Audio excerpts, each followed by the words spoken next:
Welcome to the 208 Fantasy Football Show. It is June 2nd, Sunday night. We're here talking a little bit of football. We got news and dynasty rankings and tiers and a whole lot of fun. The 208 Fantasy Football Show starts right now.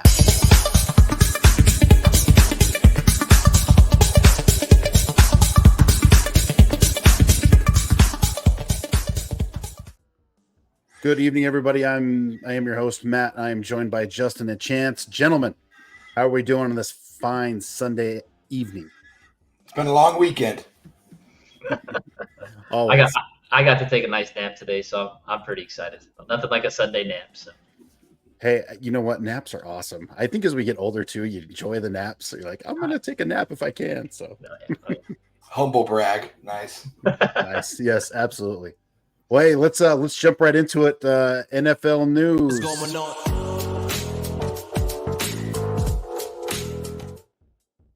on? So the biggest things that I saw happen this week were the two big contracts by the wide receivers, with Waddle getting $84 million with $76 million guaranteed, and then Nico getting $72 million with $52 million guaranteed.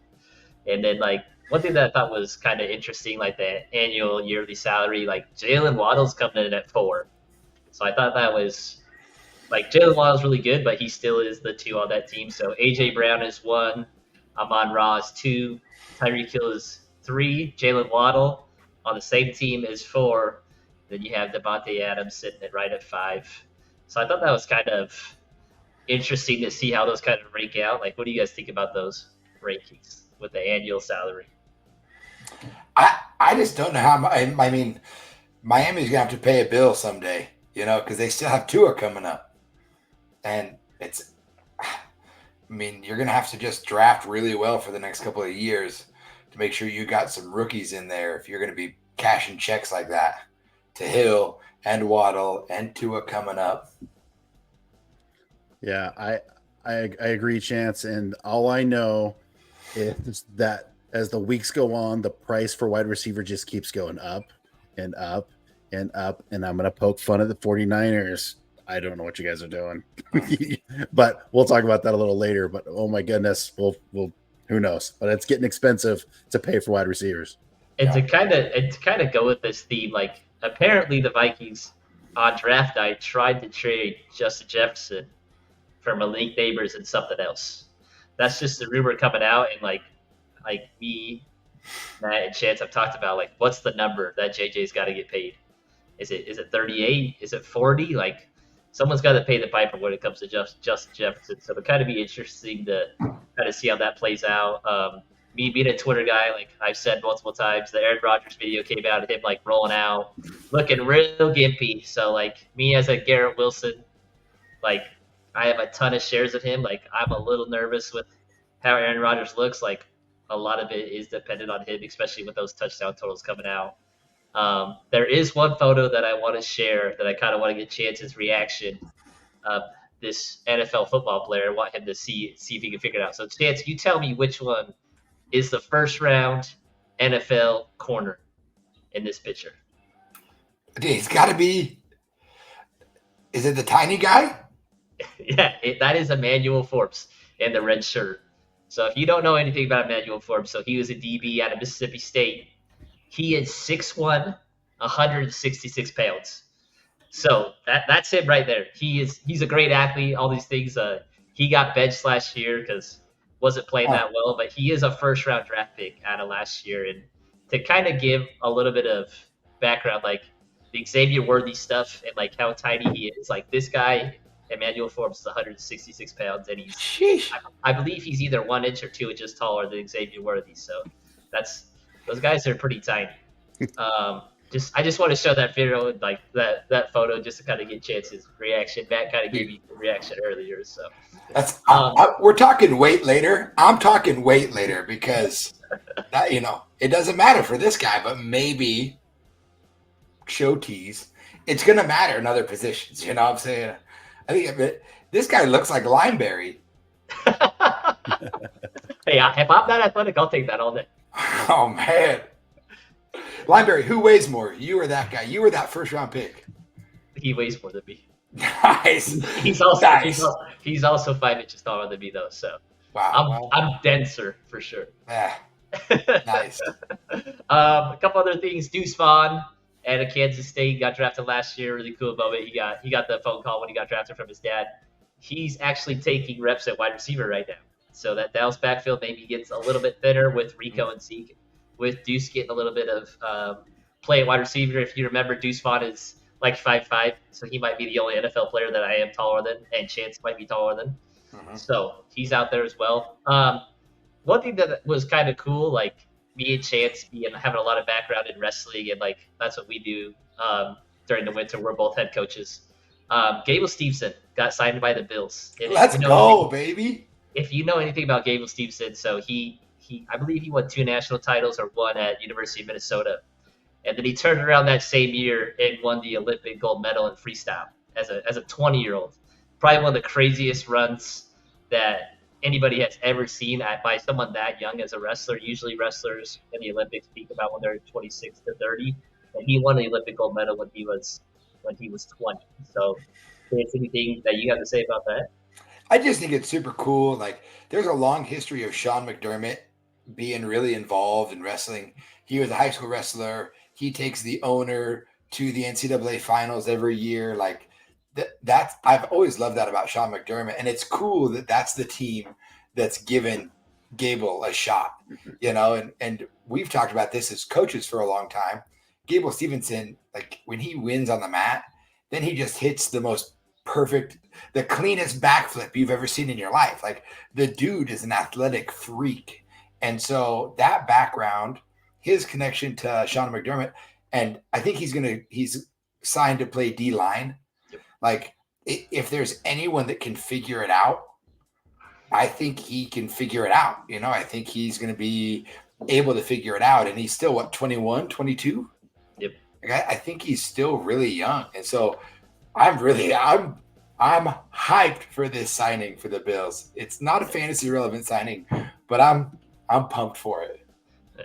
Anytime me and Chance can talk wrestling a little bit, man, we're gonna get pumped. So the crazy thing is Gable has never played football. Never played competitive football ever. So like, and he had a workout there. It wasn't like a social media signing. Like, he went out there and like posted on like Instagram and Twitter, like, hey, I'm gonna go do this workout, and like he must have showed him something, you know, something relevant for him to be even on the 90-man roster that they're taking into minicamp. So just a cool story. Like, I'm excited to see how he does, and hopefully he makes the team. It'd be really cool. As football coaches, we talk about all the time. Wrestlers make good football players. They just do. So it's fun. This is a good signing. Should be interesting to see how that plays out. Yeah, heck yeah. And then as Matt alluded to, like, what are the 49ers doing? Like, are they going to give Ayuk his money? They gave a wide receiver money this week, and they gave it to Juwan Jennings, which super weird. Chance, how much was it? Like $10 million? It was substantial. Yeah. A substantial amount of money. Like, they're invested in. Like, it was enough money for me to go out and pick him up off my waiver in Dynasty. Yeah. You know, like, it was a signing for him on the team worth, you know, as crazy as it was that it's Juwan Jennings. I think that it has to have some relevance, right? Of all the wide receivers that they should sign, they're like, it was Juwan Jennings. For sure. And then 2 more things. Lamar's not showing up to minicamp. I think he's losing $750,000 a day. Like, it's a substantial amount of money, and he just signed a contract. So I don't know why they didn't give a reason. Matt, do you know anything about that? So it was in his contract, right? So of him attending OTAs, kind of a bonus thing. So if he gets 750 million, or 750,000, he just signed the 240 million. So is that right? 260 million, somewhere in there. It's like, whatever. He's just not doing OTAs right now. All voluntary. Remember, he's down from 225 to now 205, which is very, very interesting. I think. I don't know how you guys feel. I feel like that's a little bit too light at quarterback. Chance, you were talking about weight a little bit, and I see a head nod there. I'm like, he's almost wide receiver weight, guys. Yeah, he's almost victim weight. you're a wide receiver. You're almost at wide receiver weight. Really, at wide receiver weight playing quarterback. Yeah. I mean, he's a running guy. I know they have Henry back there. I'm not sure. We'll see. He could put some back on by fall, but I just thought it was interesting. Yep. And then the last thing. Oh, sorry, Chance. I think too with some of those things, like I feel like every offseason we see somebody that's like, oh, so and so's gaining weight, so and so's losing weight. And I do think that like that weight matters, but also as professional athletes, part of me goes, how much of that is like your gym routine's the same, your diet's the same. At what point, because they're human, are they like, I wonder if I can get down. I wonder if I'm just going to get down. I'm going to have a cut, and then I'm going to hit it in the summer. And then he plays back up at 215 or he plays at 220, but it's just like part of his, dietary routine to try to get down to a weight. I think about that all the time when people talk about losing weight or gaining. I just want to see where he's at. Let's see what he's weighing in August. Right. Yeah. If we got 2 months, so I'm not really worried about it. Let's see what it is. If he's all of a sudden 195 in August, I'm like, uh-oh. Like that's going to impact his rankings for me. But For sure. hey, I want to circle back around Justin and Chance a little bit, just some updates. But I know Aaron Rodgers, had an injury, toe injury type stuff. I'm not super worried about it at this point. I think, again, let's figure it out in August. I know he's been 20 years in the league, but let's see. In my mind, let's kind of see where we're at. Anything to add to that before I jump to the next one? No, I was just going to add the June 1st money. The June 1st cuts usually come around that, so we're past that date. So you might see some free agency signing. So the Raiders got $24 million opened up. The Dolphins got 18.5. The Niners got 17.8. The Cardinals got 15.9. Packers got 10.6, and the Bills got 10.2. So you might see a little bit more active free agent signings going in with some teams getting some more cap space relief. So just be on the lookout for that. Make sure you're using your waivers, like Chance said, like be up to date on those waiver things. I just had one other thing, Matt, if I could. To circle back with the news you missed. Did you see they announced their Hard Knocks team? Yes. It's the Bears, and it's the Bears. I'm super excited. I just love football content, but your Justin Jefferson signing or your Justin Jefferson news about them maybe moving him. I can't wait for the what is it? Preseason Giants. Like, aren't they doing something with the Giants too? I think they're kind of moving it around a little bit. Yeah. Yeah, I mean, like, that'd be super interesting to see. I want to see NFL Films do something about what the draft room looks like, like whether it's that conversation around Justin Jefferson or how hyped were they, like what were their feelings around, like when they drafted Tyrone Tracy, who's a rookie in that backfield. I want to see a team's response to guys they're signing. And so just with that Hard Knocks announcement, I want to see that Giants Hard Knocks preseason thing. I don't know when it's coming out. I think there's this OTAs and then like mini camp stuff, and then I think the Bears are like the preseason stuff. That's what I think. Yeah. I'm here for all of it. I'm just here for all of it. For sure. Yeah, I know. I agree. We had some discussions just on some online chat rooms about Caleb and, the distraction. He's already a distraction with, how much attention he's getting the Bears. Now you're going to add Hard Knocks in there. And I'm like, as a Bears fan, I don't know what to think yet, but part of me thinks Caleb might like that. He might thrive on it, So we'll see. And then it depends on what his teammates think, but we'll see how it goes. In addition, there was some news about Breece Hall being injured, missing some practice, and Braylon Allen getting some reps. I'm not worried about Breece right now. I do like the idea of giving Braylon some looks with the first team to kind of see how he's doing. That dude's a beast. He reminds me a lot of. Yeah, he does look good. Kind of he's got that early Henry look to him. But we'll see how it goes. I don't want to compare him to Derrick Henry because he's not Derrick Henry, but definitely similar builds for sure. So, all right, gentlemen, let's get on to Justin's favorite part of the show. He always has some burning questions. I got some burning questions. I got some burning questions. I got some burning questions. That might be the worst intro ever. Yeah, but I love it. We got some good feedback on it, so that's yes we did. All right, Justin. So what do you got for us? So I got some ADP questions. So I like to just like rapid fire this, like not get too deep into it, but if you need to explain yourself, you can explain yourself. So dynasty question wise, you're taking ADP here. So would you rather have Caleb Williams at 66 or Anthony Richardson at 62? And this is all dynasty, right? This is all dynasty. I Mm. think yeah. I mean, I'll go first. I would give me Anthony Richardson. Give me Richardson all day over Caleb Williams. I just think that the value of a rushing quarterback has been proven to be. I mean, it's proven itself, right? And if you have Anthony Richardson, who's Lamar, a Lamar comp, and you have Caleb Williams, who's a Patrick Mahomes comp, which one are you taking higher right now, ADP in a startup, right? They're still pretty close, but I lean Lamar, so give me that rushing upside, especially in the 60s, right? Like if I'm down there, give me that rushing upside. For sure.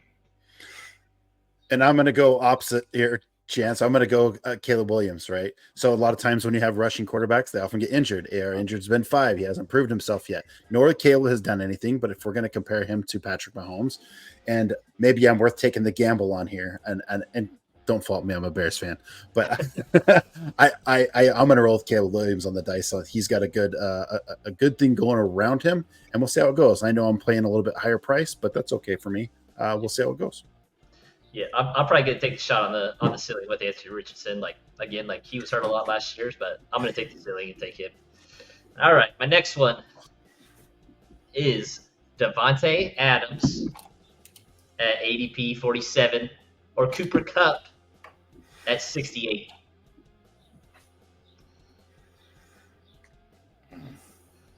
Chance is thinking hard on this one. I think I know where I'm at. I think I would go Devontae Adams.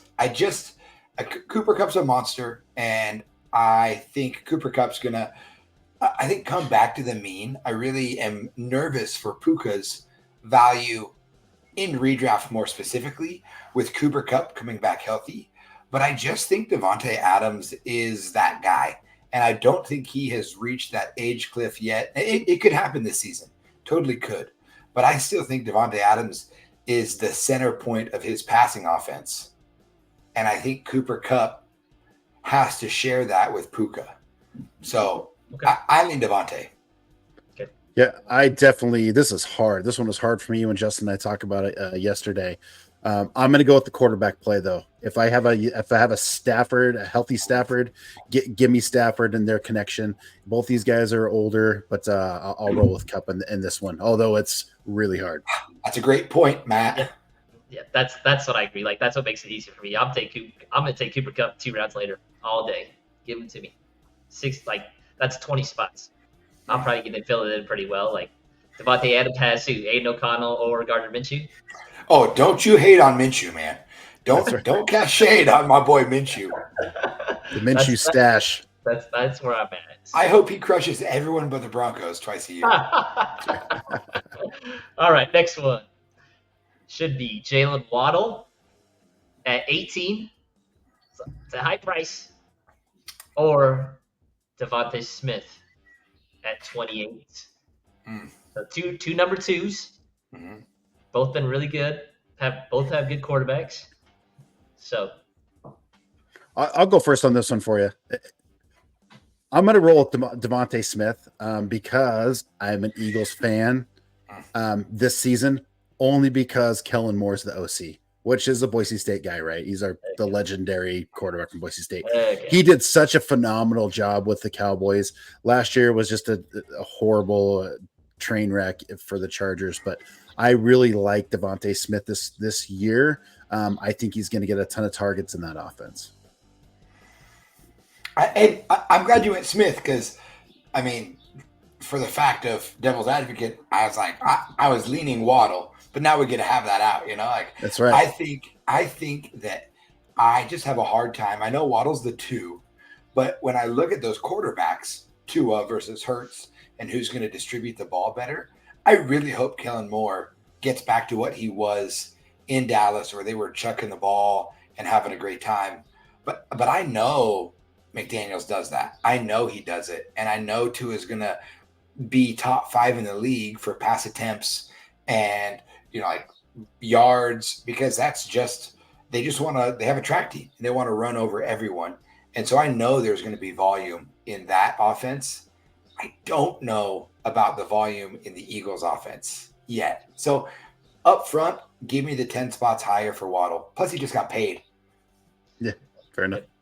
They both got paid. Like, I think I'm Devonta Smith. Like, I think he's gonna eat. I think he's gonna eat in that offense. Like, it's weird because they're both kind not that Tyreek Hill and AJ Brown are the same age, but like it feels like they're kind of like they're trying to pass the baton over to these two guys. So that like they're very similar.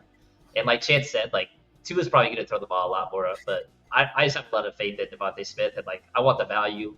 Maybe I could draft someone a little different. Maybe I can get a running back at 18, and then come back around and get Devontae. So I'm gonna go Devontae Smith over that one.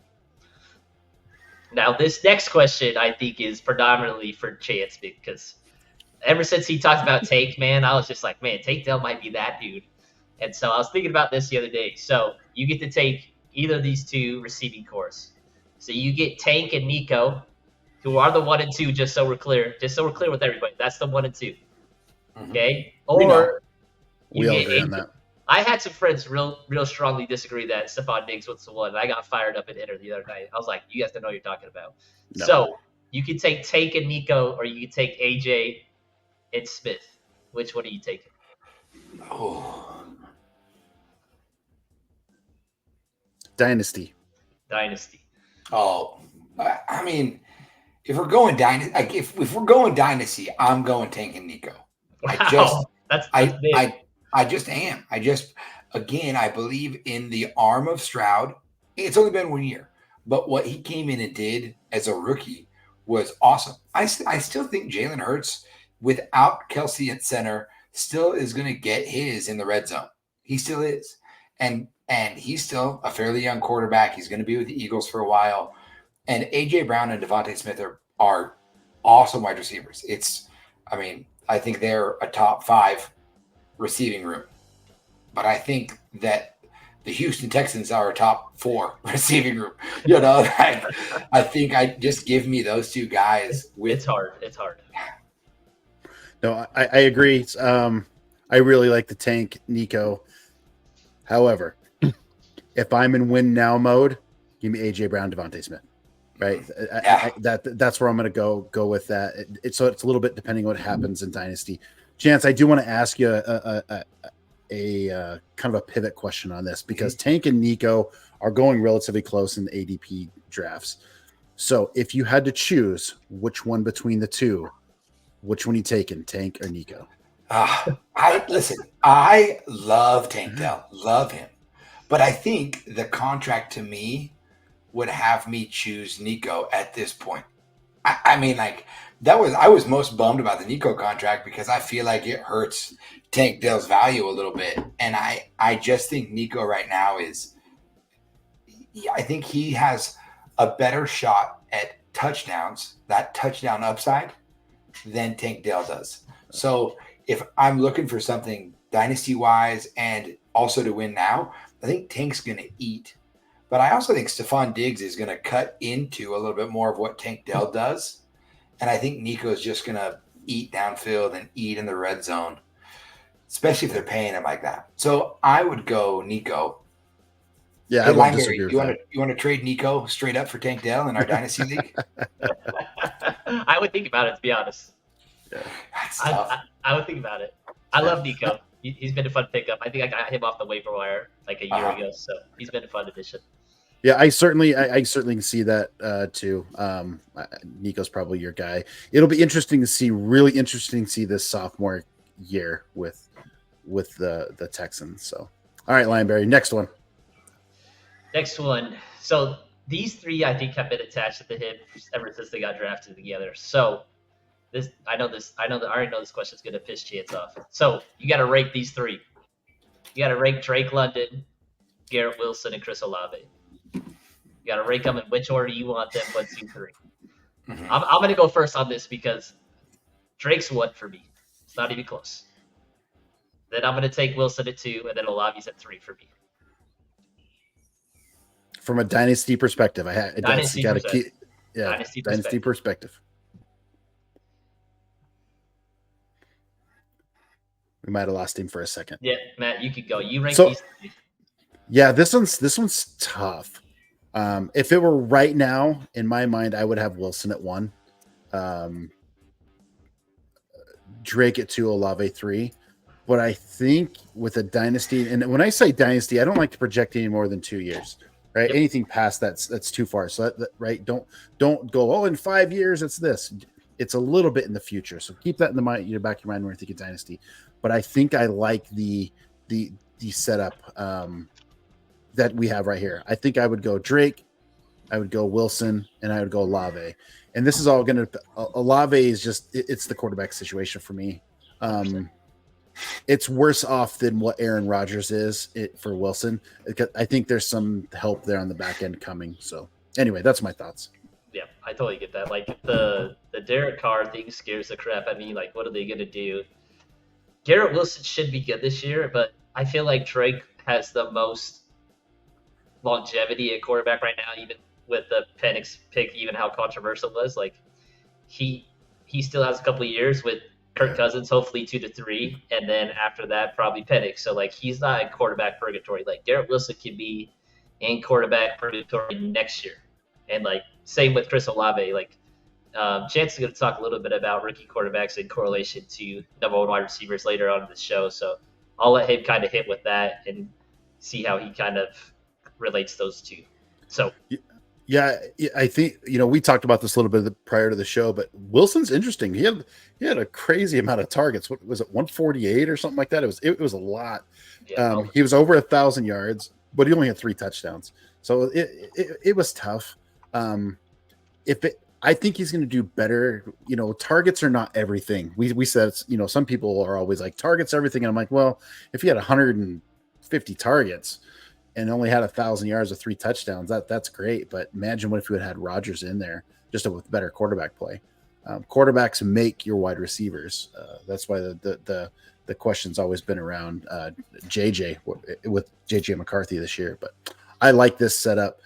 Chance is back. Chance, what's your ranking here on Drake, Wilson, or Olave? Sorry, guys, I had to climb up on top of the barn and adjust my internet dish. It's rough out here in the boonies. I think if I had to rate these guys, I would go Wilson, Drake, Olave is how I would have them ranked. I think Wilson's a better football player. I just think of the 3, he's the most talented. I think his quarterback play is the best this year, barring injury. I think Drake London's I loved him coming out of college. I think he's a great, great player. And we haven't seen it from him, but I think he's going to have every opportunity to show it with Kirk Cousins there. Olave is a tough one because I freaking love Chris Olave. I just wish that they had decent quarterback play. And I always loved Derek Carr because I counted it as an easy win as a Broncos fan for years. He was like, he's not a guy who scares me as a quarterback. And so I would put Olave last there, but if there's some drastic change at quarterback, I might have to reevaluate that. But currently Wilson, Drake, Olave for me.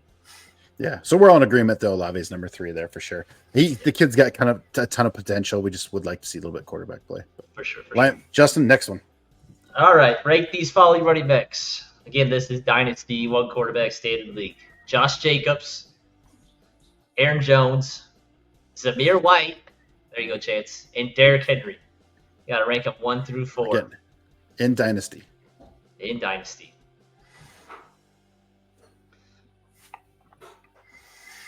Okay. I'll go first because Chance think real hard on this. Derrick Henry is my win now guy. I'm taking him at 1. I think he's going to get freaking 280 to 300 touches. And he's going to get a lot of touchdowns. He should get 10 touchdowns. Like, that should be almost like Penn. Then I'm going to bet on the offense of the Packers and go Josh Jacobs for just this year. Again, I'm a win now guy. I think he's going to get something. Like, I hope he does it because I'm a Marshawn Lloyd truther. Like, I think he's going to be really good. And then I'm going to bet on Zamir White just based on the volume. I think he gets, again, 300 to 320 carries. I think they're going to run him into the ground. Again, he might be a 1-year guy where he's nothing after this. Like James Robinson with the Jaguars a few years ago, they just might run him in the dirt and then draft a Travis Etienne. And then Aaron Jones is my last guy. I'm not super high on him. I think Ty Chandler's decent. Like, I just don't trust a lot of Aaron Jones. I feel like the Packers got rid of him for a reason. So that's my 1 through 4: Henry, Jacobs, Zamir, and then Aaron Jones. Chance. Okay, I'm gonna go Henry also. I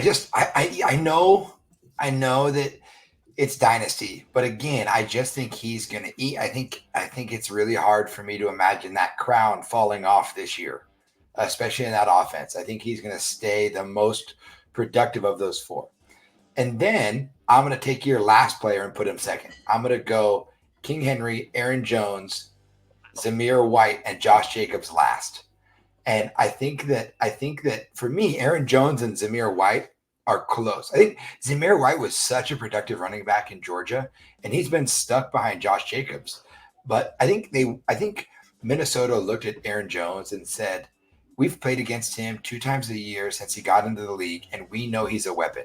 And I think he has every opportunity to be Dalvin Cook before Dalvin Cook burn out. Like what Dalvin Cook was at the end of his career for the Vikings, I think Aaron Jones is going to take that role. Zamir White's in a run-first offense, and they loved him enough to not get anyone but Alexander Mattison. And then to me, Josh Jacobs, it's so awesome that he won. He was the rushing leader that year, but it was once. He was once the rushing leader, and he's on again, off again. And I just think there's not a lot of tread left on those tires. I know he's only 26 years old, but to me, I think Jordan Love's going to want to air it out. They want Jordan Love to throw the rock. And I just don't see – I mean, I see Josh Jacobs losing his job to Marshawn Lloyd at some point in the season. No, it's fair. That's fair. I guess quickly on my rankings, I'm going Henry, White, Jacobs, and then Jones. I like Jones in that Minnesota. I'm going to work backwards here. I like Jones for Minnesota. I think he's going to be a great addition for them. They're going to lean heavy on him. But I think that's it. I think he gets one crack at it. And then after that, he's probably moving on. I think Henry at least, let me keep going here before I get too far out. Jacobs, Chance, I agree with you 100%. I think he could do pretty well this year, but I really like Lloyd. I don't know Jacobs is long-term. I'm a big fan of Lloyd in that offense. Zamir White, just by volume alone, and he's still fairly young, is going to eat in that offense, and they don't really have anything behind him. Maybe they draft something next year with that running back class. And so we'll see. But then Henry's got 2 years in my mind on an offense where he gets to run with Lamar, and he doesn't necessarily have to be the workhorse bell cow that he's been. They might try to get him involved in the passing game where it's not just between the tackles. They're going to save some tread on Henry in my mind. But that's my thoughts. I really like Henry. I like it. All right, this question with the last rank I think might be the hardest one because my guys on this list said it's really hard to rank these guys. You got another Falcon on there? No! He's a Lion, dog. He's my favorite receiver in the NFL. I love the Falcons, though. That's my team. So, rank these 3. Puka, Marvin Harrison, and for Blaze, because I kept saying Amon last week, Amon Ra. You got to rank these 3 in Dynasty.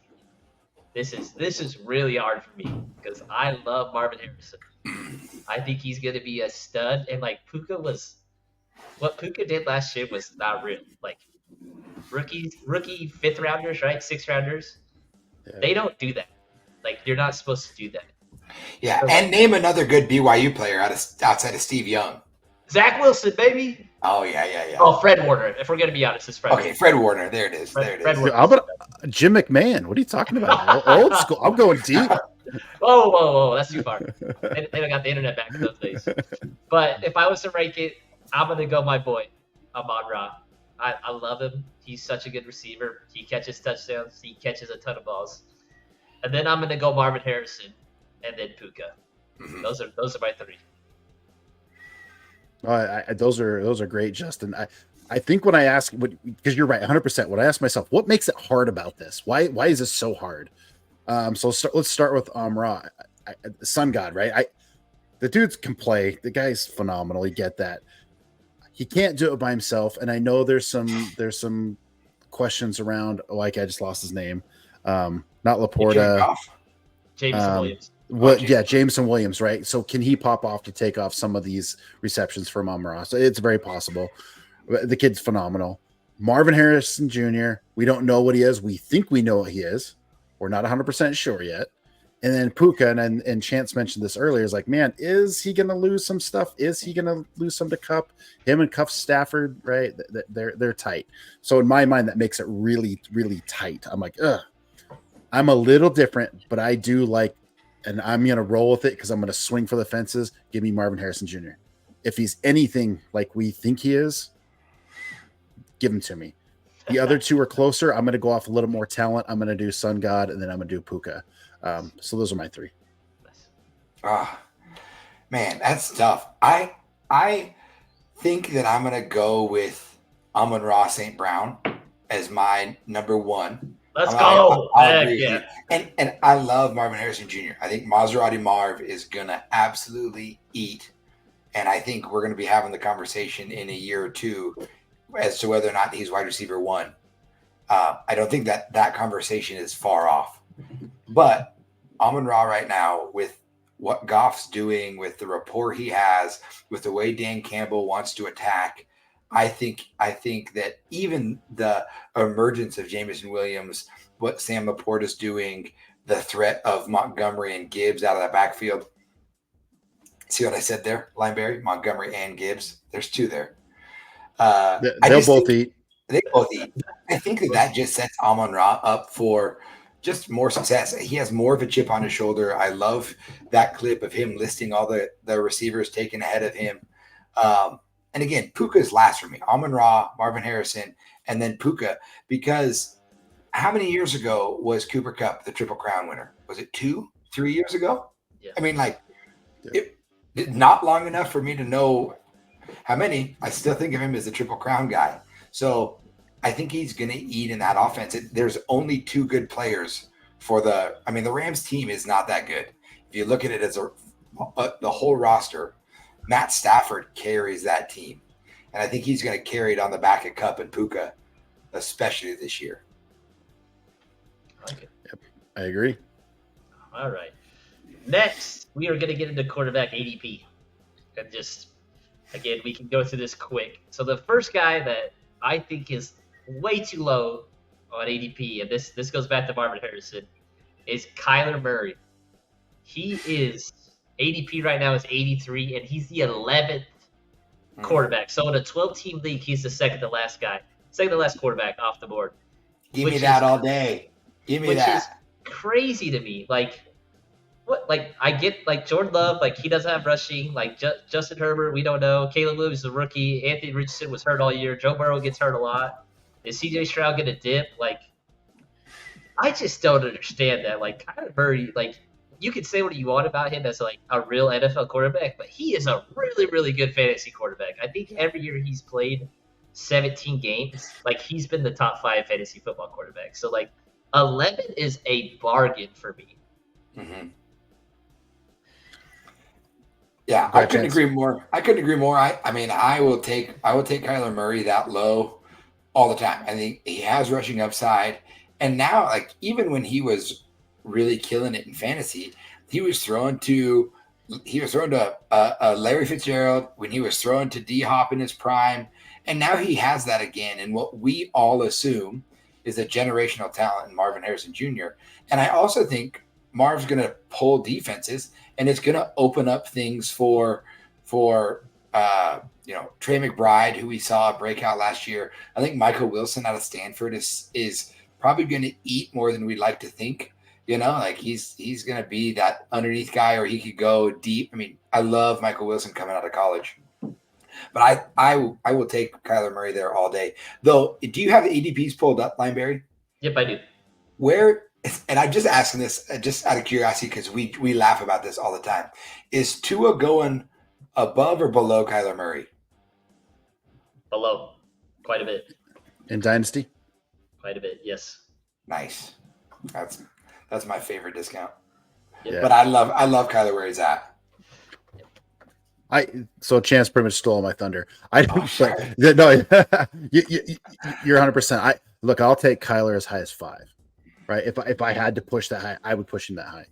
Wow. I've seen this so many times in the past. There's a little bit of the Kyler Murray hangover as he was injured and he had the video game thing, and is he really bought in, and they wanted to trade him, and right there was all this hubbub. In my mind, if you're high on Marvin Harrison Jr., if you're high on Trey McBride, who's throwing him the ball? Yeah. I can't tell you how many times I've seen this past. Like, I like all these guys, but then you don't take their quarterback, or you're not high on the quarterback. It's something I saw this years ago with Tom Brady and Randy Moss. Like, oh, we're really high on Randy Moss, and he scores 50, has 50 touchdowns or whatever it was, close to that, I think. And it's like, well, Tom Brady threw him the ball, guy. Like, why are you so low on that, or vice versa? That I know you don't necessarily always have to stack, but you do have to correlate it. If you're high on one guy, you kind of have to be high on the other guy a little bit. So this is an outstanding value if Kyler Murray's that low, and maybe, just maybe, this reinvigorates him a little bit. And like, oh man, let's make it happen. For sure. Okay, the next quarterback.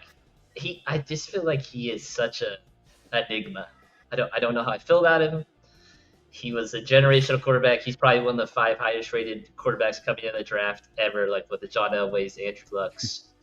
And like, he's just been so wishy-washy. Like, again, I don't know how I feel about it, but Trevor Lawrence, he is the quarterback 14. His ADP is 106. So what Chance alluded to earlier, he's getting taken one spot above Tua right now. That's 14 and 50.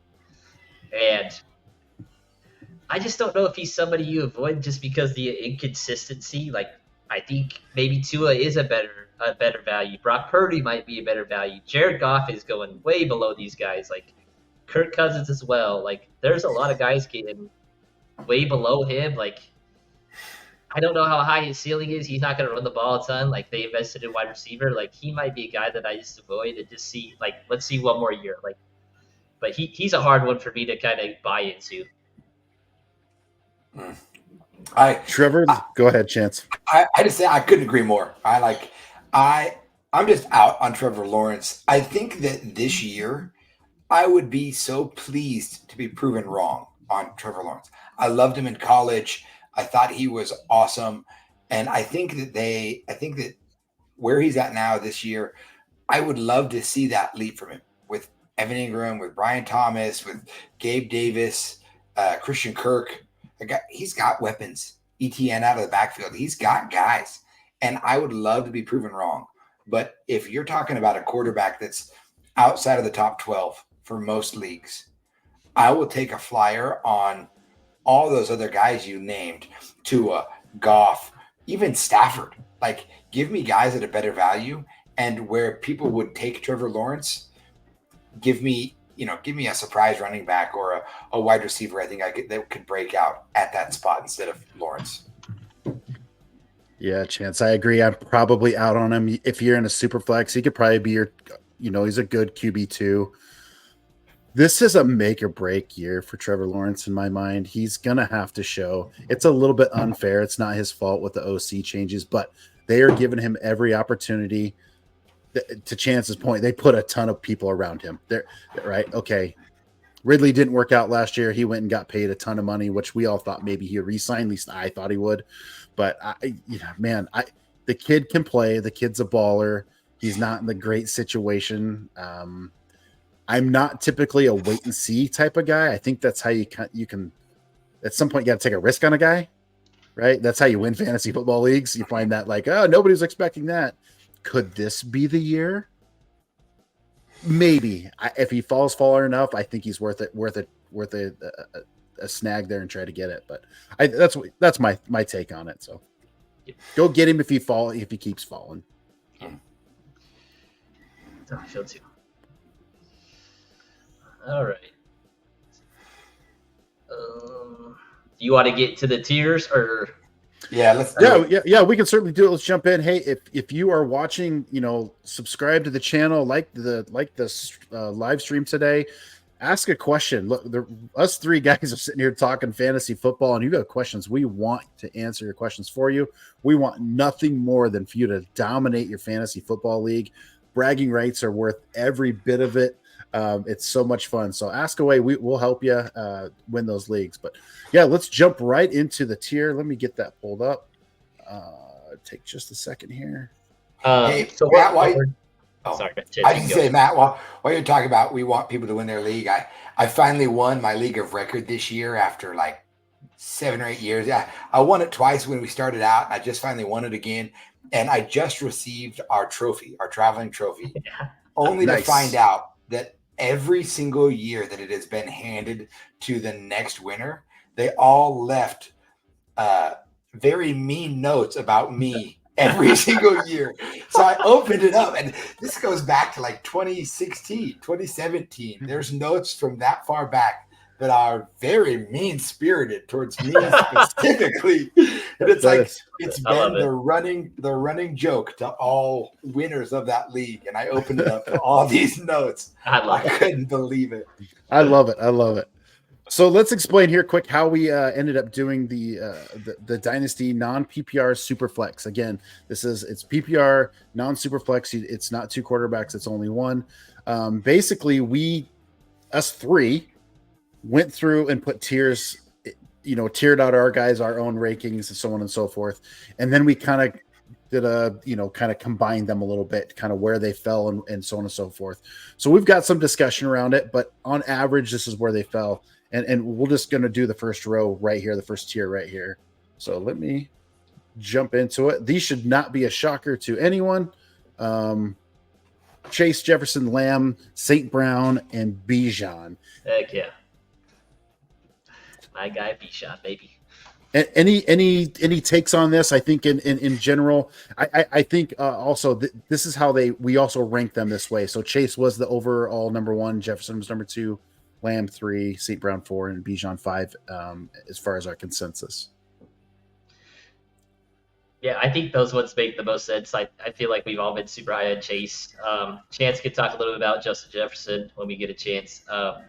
I think Bijan's got 4 or 5 years to just be that RB1. And then I had St. Brown a little higher than Matt and Chance. I just think he's that dude. I think he's the 3. Like, he just catches a ton of balls. Like, he's not your typical alpha, huge wide receiver 1. Like, he reminds me a lot of, like, Steve Smith, like with the Panthers back in the day. Just a gritty, mean little slot that can play outside, that can do a lot of things. So, like, I love Amon-Ra. He's just a stud. He's one of my favorite players. So, yeah. Chance, you want to talk a little bit about Jefferson because you brought that up a little bit.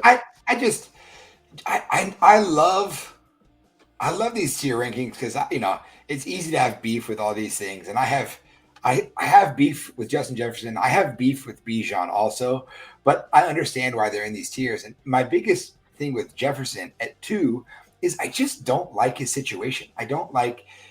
I think he's a great receiver, but I do not know if he is quarterback proof. And I know he performed so well last year when Nick Mullins came in. He was still very productive.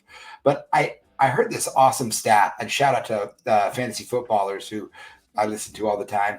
But they were talking about wide receiver 1s on a team that have a rookie quarterback.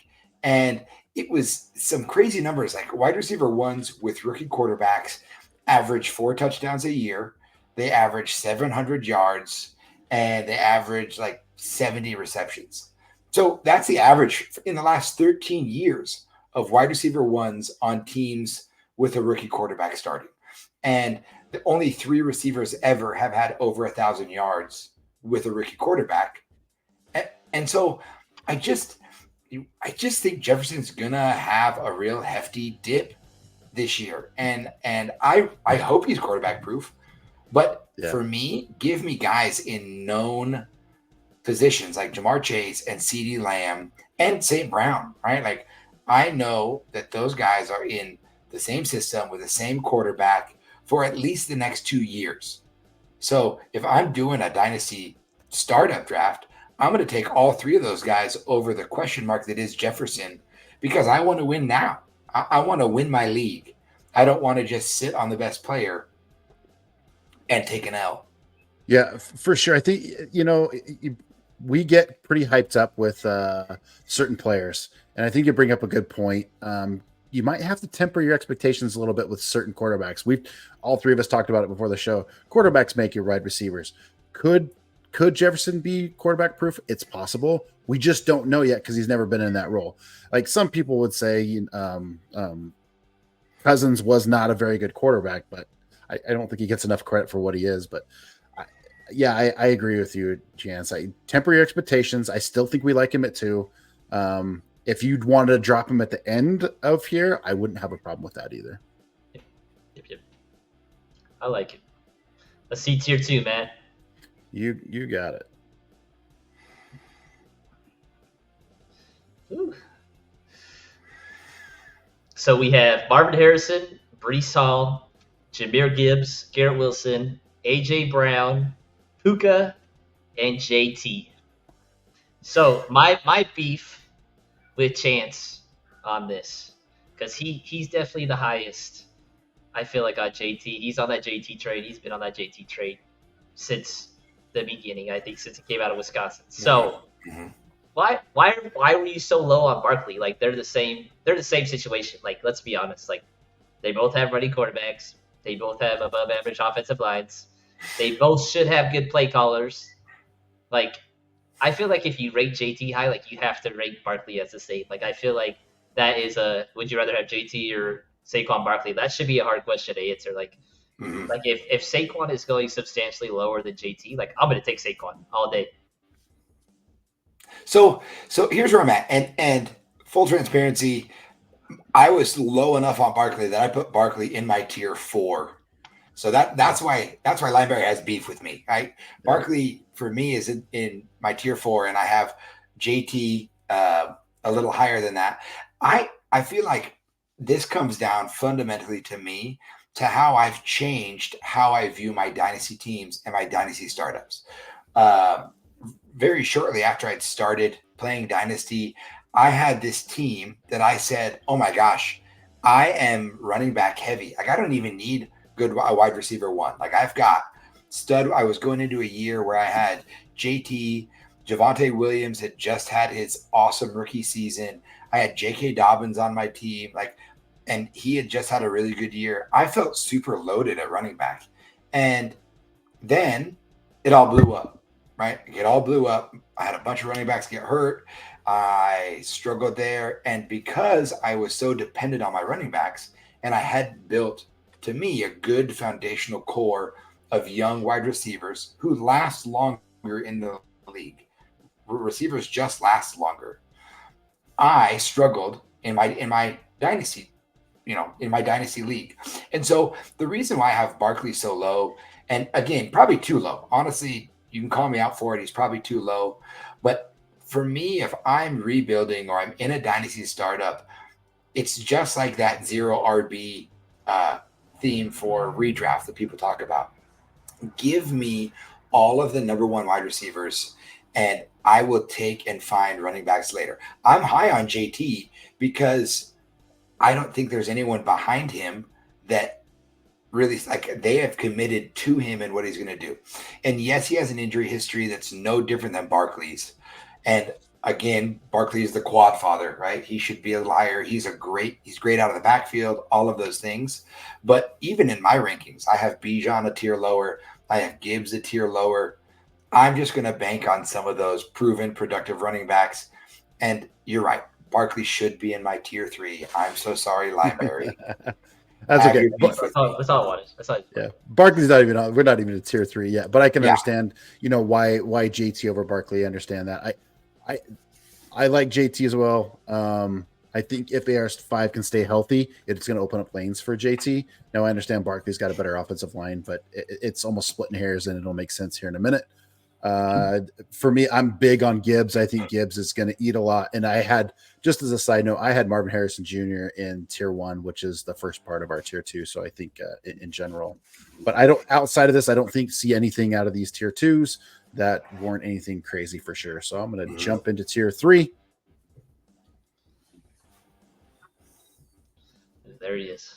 CMC, baby. He's the man. Went too far. So we have CMC, Tyreek Hill, Malik Neighbors, Sam Laporta. There's that boy Saquon, and the first quarterback, Josh Allen. Mhm. Yeah, certainly. So tier 3 is interesting. You see 2 breakouts already with the tight end and the quarterbacks coming off that first position change there for sure. All these are appropriate. I think some might have CMC a bit higher, but I do want to be mindful. It's depending on where you're at in Dynasty, right? I think all of us have a little bit CMC a little bit lower. He could just go off this year and prove us all wrong, but he is aging, and that's why they're a little bit lower for me. Yeah, that's why I think like CMC and Tyreek are like right those 2 spots together. Like they're just like the older superstars that you think you can get 2 more years out of. So Matt, my first question for you, or my first beef: why is Malik Neighbors so high for you? Good night. What you love those rookie boys. I do. So this we alluded to a little bit earlier. This to me is all volume. Neighbors is going to get peppered with. It wouldn't surprise me if he has 130, 140 targets. They're going to find ways to get him the ball. I'm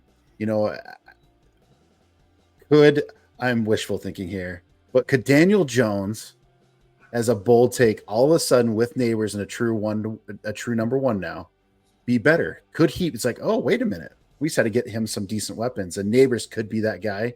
They're not horrible. They do need some offensive linemen, but that's why I have them so high. I think you hear a lot of people talk about Marvin Harrison Jr. and Neighbors is closer in talent than what they think, but I do like the Marvin Harrison landing spot better than the Neighbors. That's why the tier difference. Nice. All right, Chance. Here's my beef with you. So we talked about the first quarterback coming off, and it's Mr. Josh Allen, just so we're clear. Like, he's that guy. Like, he's been that guy. So Chance is different from me and Matt, where he has Mr. losing weight himself, Lamar Jackson. So explain yourself. Listen, I love Josh Allen. I think Josh Allen is an absolute stud. I think that Lamar Jackson, he's a 2-time MVP. He has just signed himself a big contract. And I just think that there's a chance. I heard a really interesting conversation the other day on a football pod of whether or not anyone's ever going to touch Emmitt Smith's rushing record, his all-time rushing record, right? And the whole conversation was there's at this point, Derrick Henry would have to double his career yards, double them to hit Emmitt Smith. And like Derrick Henry's the only person that we could think of that is he's not gonna play twice as long as he is right now, right? And so this conversation came up of who's most likely of current players right now to end their season, their career with the highest rushing yards. And honestly, if you look at the length of play, Lamar Jackson's name came up, right? Lamar Jackson as a quarterback is going to play so much longer than most running backs. If he has 1,000 yards rushing every season, right? Like he's going to get up there in the rushing yard ranks. So to me, that's so much more valuable for fantasy points than a passing yard, right? Like it 10 yards is a point. 25 passing yards is a point in most league formats. So give me that rushing upside in a quarterback that I think is smart with the way he runs. He hasn't really dealt with a ton of injuries. And even though he's close to victim weight right now, close, I think he's going to play bigger. And I think he's going to continue to put up rushing touchdown numbers and rushing yard numbers that make him more valuable than Josh Allen. Yeah, Chance, you bring up a great point. I would have loved to listen to that the podcast that you talked to, but I don't think there's going to be a running back that will break Emmitt Smith's running record only because nobody runs the ball like that anymore. The game has changed. It's untouchable. And there's so many running back by committees. There's too many committees, right? Yeah. It's not going to happen. So the closest might be a rushing quarterback. So that's very, very interesting. Yeah. All right, let's jump into tier. Absolutely. Let's jump into tier 4 here. All right. This is where it gets a little bit goofy in our rankings. Yes, it started getting, where we all agreed to where we kind of agree, and now it's like a little less that we agree, but we certainly found some common ground here in tier 4. Go ahead, Lineberry. So to circle back, so one of my biggest differentials was I didn't have Laporta as near as high as you guys did. Like, I just feel like tight ends, and like I'm a Kyle Pitts truther, like, and a Travis Kelce truther. Like, Laporta had a really good year last year. Like, I get it. Like, I don't know. Maybe it's just because he's not flashy and he's just consistent, you know. And I just want big, fast tight ends. Like Laporta is like the most like boring, most general tight end. Like, he's gonna get 6 catches for 70 yards. Like, I don't know. I think he's just gonna regress a little bit. Just kind of He's built like Travis Kelce. I don't know. Like, I don't like. Goff loves him. It's not super fun for me. Like, that's the thing. Like, I live on the edge of my seat. That's why I like Kyle Pitts, and that's probably why it's hurt me with the tight end position. But again, like Matt has alluded to it, Chance has alluded to it a little bit with Jameson Williams and like Jahmyr Gibbs. Like, are they going to take targets away from him? Again, like what Laporta did last year was, like, if you ever look at like PFF's graphs, like he is like off the graph, like of how efficient he was, like his touchdowns. Like, I just feel like he will regress to the mean a little bit. Like, I feel like he is getting taken a little too high. There is a lot of mouths to feed. He is in a good offense. I get that. The next one is, I believe, ETN, Matt. So you tell me a little bit why I believe you're the highest with us on the ETN stuff. Yeah, for sure. There's really nobody behind ETN. And this is a make or break year for Trevor Lawrence in my mind. So they got to get something going. And so this is a little bit of a gamble in tier 4. And I liked him. I liked him better than Kyron only because he's it. Kyron's now got Corum. And I think Kyron's going to eat a little bit too. But I liked ETN. I think he's a really good player. He fits their system. They got to get some things going. So it's a little bit of shot in the dark. But somebody's got to run the ball back there. Somebody's got to own it. That's why I have him a little bit higher. For sure. And then so we have London in 4, but I definitely had him highest. And I had him on the back end of tier 3. Like, again, like I have a bold take on London. Like, I think he's gonna ball out when we do our bold takes episode. I think Kirk Cousins has been so good for wide receiver ones, and that's what he is in the Falcons offense. So. And he's super young. I believe he's 22, 23. Like, he came out as a 20-year-old. So he still has a lot of years ahead of him. He, again, like I said, he doesn't have quarterback purgatory. Like, he has Penix and he has Cousins. Like, we're so good as the Falcons that we have 2 starting quarterbacks. So I believe he will jump to that next level, that tier 2 wide receiver next year, where he'll be with the Garrett Wilsons, the AJ Browns, the Pukas. I think get him while you can when you're doing your startups with London. Yeah, I think you're right, Justin. It's not just be mindful. It's like if you can get him as a tier 4 value, this is like go get him, right? Yep. Just based on your conversations of burning questions, look at the receivers in this tier: Olave, London, Waddle, Devontae Smith. They're all in that same area, and any one of these guys could go off. I think we like London, Waddle, Smith a little higher than Olave, but to me, they're all in that tier. I think we did a good job of putting them in the same bucket. Chance, anything to add on that? No, I mean, I really like Drake London. I like what he is. Unfortunately, in one of my dynasty leagues, the owner of Drake London is a massive Falcons fan and owns every Falcons player. And I know there's no way I can pry him away from him. I'm not mad about it because I don't think that there's enough volume to go around for them all to be fantasy relevant. But I think he's a really good player, you know. Yeah. And like I said, I as far as even ETN goes, I'll get to ETN. I'm going to talk about on one of the other conversations that Limer is dying to have with me. All right, Matt, you tell me about Kyron a little bit and what you think the stigma should be attached when you are drafting Kyron. Yeah, so if you're drafting Kyron, and I don't mind drafting him high, you just have to get Corum. If you're able to do that and get both of those running backs, you're set. You are set, whether it's dynasty, redraft, whatever. Best ball. If you're drafting Kyron, you're drafting Corum. No, I don't care. I don't care what anybody says. Nobody knows what that backfield is going to look like. Some people are very pro Kyron. It's going to be a 90-10 split. Some people, it's going to be 50-50, 60-40. Nobody knows. Everybody has their speculations. Corum's a lot like Kyron at a higher draft value or draft capital than what we saw, right? It makes sense.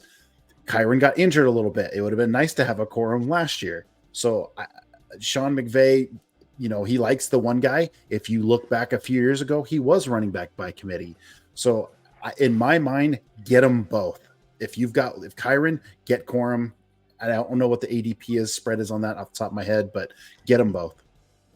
So with the Kyron stuff, like Matt was saying, it feels like Sean McVay is like one of the last coordinators that truly is a one RB guy. Like he ran Kyron into the dirt, and it feels like they're going to run him into the dirt until his contract expires, which is in 2 years, I believe. But one thing that makes me high on Kyron is they invested, I think, over $120 million this offseason into their 2 guards.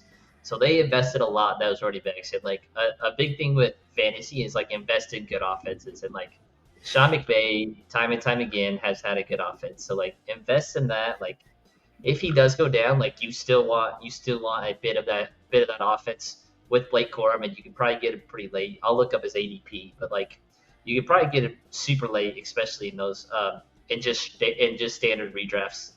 So yep, for sure.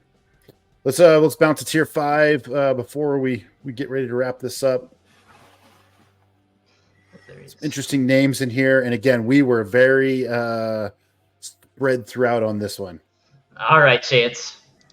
He had one player in this that's not even ranked, and he knows who it is, and he's going to talk a little bit about what he's mentioned as victim weight, which is super funny to me because he's never said that to me before. So me and Matt both had Devon Achane in our rankings. He had a really good year. Like, he scares me to death because I feel like he could get hurt or he could freaking run for 300 yards every game. Like, it's super boom or bust. There's nothing in the middle. So, Chance, tell me about your hatred for Devon Achane. Okay, so I'm going to start with this, okay? When I think about running backs and I think about the way that I want my running backs built, right? Like, I have in my mind a height and a weight that I like my running backs to be, that for me, I can put them in different buckets. Like, okay, if a running back is over 230, 6 foot, 5'10" to 6 foot, and he's over 220, let's say, I'm going to consider him more of a bell cow back, right? Even some of the backs that are starters. Did you know that Tony Pollard is the same exact size as Bijan Robinson? I think Tony Pollard is a smaller back. Yep. He's the same size. He's an inch taller than Bijan, same weight. Right? Yeah. And of who we've listed so far, the lightest running back has been Kyron Williams, weighed in like 195 last year. Okay, still productive. Devon Achane is 188 pounds, 5'9", 188. The dude is tiny, and I get it. He had some blow-up games. I bore witness to his breakout game against Denver, okay? He crushed my soul that day. 70-piece, baby. Oh, my gosh. It was wild. But to me, I look at the Miami backfield, and I think Devon Achane is incredibly talented. But a running back that small, 5'9", 188, in a very clear committee, right? Like, you have Raheem Mostert, who is very talented, has a nose for the end zone. You got Devon Achane. You got Jeff Wilson Jr. that's still there. And then they go and draft Jalen Wright, who is just as fast as Devon Achane, but bigger, substantially bigger. To me, I love his upside. I don't love his upside enough to say he's a foundational top 30 guy, when I would rather take a flyer on a bigger back that's maybe not on this list, right? Or even in ETN, or I just, that weight scares the crap out of me. I just don't think that in a running back by committee league, he's going to be scoring that many points that consistently. I just don't trust a victim weight running back. That's fair. You make some good points. The only caveat I would throw to that, because you're 100% right, I see committee all over it. It's Miami Mike. Mm-hmm. Yeah, it's I don't know. You're so right. And Achane did that last year. Like, all right, I guess I can throw him in that mid bottom tier 5, and because it's Miami Mike, he loves speed, and all of a sudden it's A chain through the roof. So who knows? But you bring up some very valid points, Chance. All right, the next 2 questions are quarterbacks. So, Matt, you were definitely the highest on Patrick Mahomes as he was in your tier 4. So let's hear it. It's Mahomes. It's Patrick Mahomes. I don't. It's like, hey, if Allen's in tier 3, why can't Mahomes be at least in tier 4? Right? He's just phenomenal. He's a guy you don't have to worry about it. Look at his receivers; they're horrible, and he still puts up numbers. I know he had not as good as numbers this last year than he had previous, but they're trying to adjust that. I'm like, your kid can't go wrong. I'm okay with throwing him in that tier 4 range. It's Patrick Mahomes. I don't. For sure. And then the last one was Jalen Hurts. He's kind of, again, like, he's an enigma for me. Like, his last year, like, I get, like, he was very fantasy relevant. I think he finished at least top 5. Like, he just ran for 15 touchdowns, like, and they're all 1-yarders. Like, I just don't know how. I don't know how you can replicate that for 5-6 years. Like, I'll take Patrick Mahomes over that.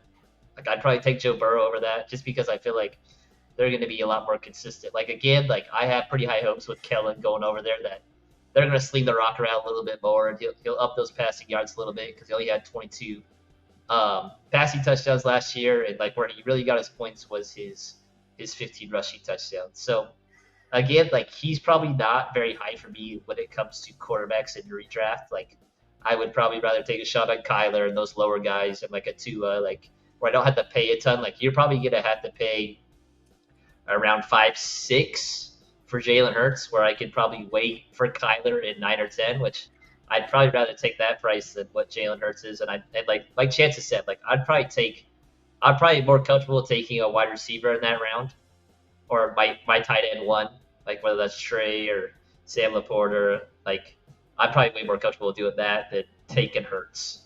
So I hope Hurts falls. I want Justin. I need more people like you. don't get Hurts. He's horrible. He's gonna fall, right? Yeah, I don't think he's gonna get 15 rushing touchdowns. I get that. Barkley's there. Right? That makes some sense. I totally understand that.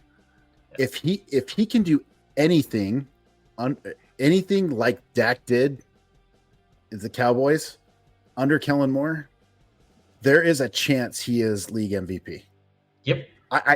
So it's there. So if you're telling me that, that's why I like him in tier 5, because I think he's still behind Allen and Mahomes, but there is a chance he could be that high, and I can get him outside of tier 5, outside of the top 30. Okay, all day long. So I liked him in the bottom half of tier 5, or close to Mahomes. But I certainly understand the worry about the touchdown drop off. 15 touchdowns for a quarterback's a lot, And they needed to bring Barkley in. They can't have him run the ball all the time and be hurt. So that was just my thoughts. Very true. And then my last thing that I saw, at least at tier 5, that really stuck out to me was just this cluster of 3 wide receivers that I feel like are all, not that they play similar, but man, they're probably all going right back to back to back. So it's Nico, who we talked a little bit about. It's DK and Brandon Ayuk. So I think we all have Nico above everybody. No, we all have one of those 3. One. Yes, yeah. Because I have. Yeah. So Chance has Nico, DK, Ayuk, and then I have Nico, Ayuk, DK, and then I can't see where Nico is on. Matt's. I didn't put Nico on the top 30 yet. I did not. Didn't put him on there. So it's just kind of interesting to see those 3 clustered together, where they're all pretty similar. So what do you guys thoughts about those? Go ahead, Chance. Matt. Go, you got it, Matt. No. Okay. I don't know. I don't know. It's DK to me. We've talked about. I think we might even talked about this last show. If you're going to bring in the OC from Washington that averaged 370 passing yards, I know it's Geno. I get it, or maybe the other quarterback gets it. But if they're going to put that type of offense in there, you got to have DK. You got to have JSN. at least one of those two guys in the top 30. So that's why I like DK. And I think I had JSN above Nico in regards to that, just because that offensive setup. It just made a ton of sense to me. DK or JSN's one of those receivers in Seattle is going to eat. I don't know which one yet, but one of them is going to be like, oh wow, we should have ranked him much higher. Yeah, I think it's going to be DK in the Romo Dunze role, and I think that I think he has top 10 potential this year as a wide receiver. Like, I think he could absolutely blow up. But the reason I have Nico ahead of DK in Dynasty, not only is Nico younger than DK, but and maybe check that for me. I want to say Nico's younger. It seems really obvious to me. But DK's only 26. Yeah, I think DK's only 26. He's not that old. I better make sure I have that double checked. But you know who is younger is Nico's quarterback. Right? At some point, DK is going to have to go through a quarterback transition before, in my mind, Nico will have to. So that's the edge for me where I put Nico ahead of DK, because I just think that DK is going to probably stay with Seattle, but again, more likely to have a quarterback change. And then also Ayuk's the same. Like, there's a lot of mouths to feed in that offense. And I just don't know. I don't know where he's at in 2 years. I don't know if he's a Niner. I don't know if he gets moved.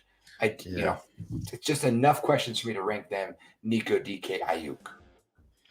And I didn't have Ayuk in my top 30 at all. There's too much there going on for me to even put him there. I was like, and I think he's a talented wide receiver. I've seen it before. We saw it with Debo, who decided to hold all the training camp out, and he got a contract, and he played like garbage the entire season. So, does Ayuk hold out all the way till this season starts? I don't know. We'll see. I know he wants Waddle money. So, but I don't know if he's going to get it. Yeah. So Nico and DK are 2 years apart. They're a year difference right now, but DK just has a late birthday. So one's 25, one will be 27 this year. Yeah. Anything else, Dal, Justin, as you saw this late tier 5 here with those guys? No, I think Trey McBride is gonna freaking go crazy this year. Like, I went to the Falcons Cardinals game when it was Kyler Murray's first game back, and man, he killed us. I feel like he had like 15 receptions for like 150 yards. Like, safeties can't guard him. He's good. Like, he played at Colorado State, and he always tore up Boise State whenever they played against each other. Like, he's a really good tight end. Like, that's a fun thing about tight end. Like, this year, like, there's a ton of really good ones. And like next week, we'll talk a little bit about the question we get to about some of the tight ends that finished really high that are just getting drafted super, super late. So I feel like tight end, like, I think there's like 12 to 15 ones that can give you like a decent year, like 5 and 50. Like, it's good what you want with your tight end. Like, I don't think there's a huge difference now. Like, it's fun to see tight ends like coming in the league and be really good. So. No, I agree. I think the one place we have to kind of be mindful for those in tight end premium, I think if you go look through those tight end premium positions, it might be a little bit less, but in regular scoring, PPR scoring, I think it's pretty deep. Chance alluded to it earlier with Marvin Harrison Jr. McBride is going to eat over the middle just because of Marvin Harrison Jr. opening everything up for him. He is going to get a ton of targets in my mind. Sweet. Well, that is our Dynasty non-PPR Superflex tier rankings. Hope you enjoyed that. Gentlemen, final words before we sign off for the evening. Chance, we'll start with you. Man, I like I said, I just am super glad to be on this with you guys. I hope that those of you listening have a blessed week, that you guys enjoy it, and look forward to talking to you guys next week. Justin. I just feel really bad because I feel like a victim because I'm a victim late now. So I got to rethink some things in my life. So hopefully I can gain 40 pounds and not be victim weight. That'd be great. But I feel real self-conscious right now. Try to hit that 2 bills, Lineberry. Try to hit that 2 bills. There you go. Well, thanks everybody for joining us. You're moving over to Rigby, so I'm sure that in East Idaho, they all seem like they eat really well. They do really well over there. So it shouldn't be hard for you to get that extra weight going up. Yeah. All right, with that, we're going to sign off. Thanks, everybody, for joining us. Again, like the stream, hit the subscribe button, turn on your notifications. We try to get to you once weekly. As the season progresses, we're going to hit a little bit more. But until then, have a great week, everybody, and we shall see you next week. Later.